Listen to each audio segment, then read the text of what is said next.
अब त्रिभुजों के सर्वांग होने की शर्त। पहली शर्त ये है नियम SAS नियम, साइड एंगल साइड, मतलब साइड मतलब भुजा, एंगल मतलब कोण और साइड मतलब भुजा।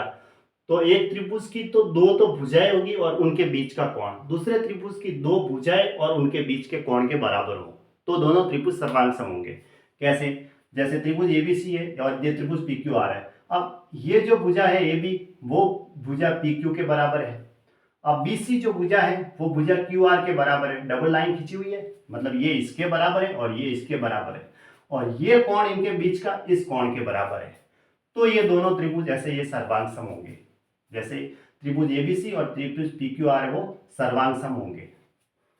अब कोण कौन सा? कोण ABC बराबर है कोण PQR, ऐसे। ठीक है, एक रूल्स तो ये है।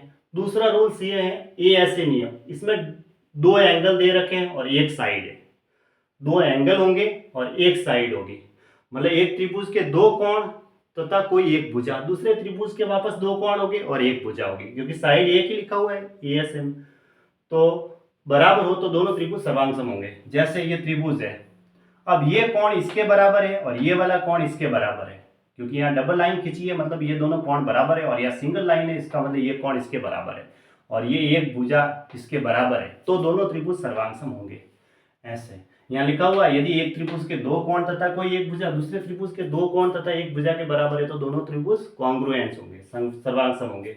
अब ट्रिपल एस में क्या है? साइड साइड साइड, मतलब एक त्रिभुज की तीनों भुजाएं और दूसरे त्रिभुज की तीनों भुजाएं बराबर होना, तो वो त्रिभुज दोनों सर्वांग सम होंगे। जैसे कि ये भुजा इसके बराबर है, ये भुजा इसके बराबर हो गई और ये भुजा जो है वो इसके बराबर हो गई, मतलब BC है वो QR के बराबर, AB है वो PQ के बराबर और AC है वो PR के बराबर है।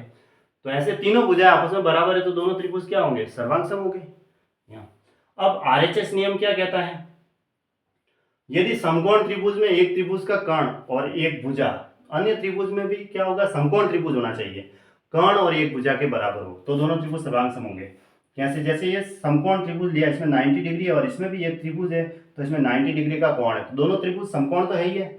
अब इसका ये कर्ण इसके कर्ण के बराबर है, दोनों कर्ण बराबर होने चाहिए, और कोई एक भुजा जो है, जैसे ये भुजा इसके बराबर होगी तो दोनों त्रिभुज सर्वांग सम होंगे।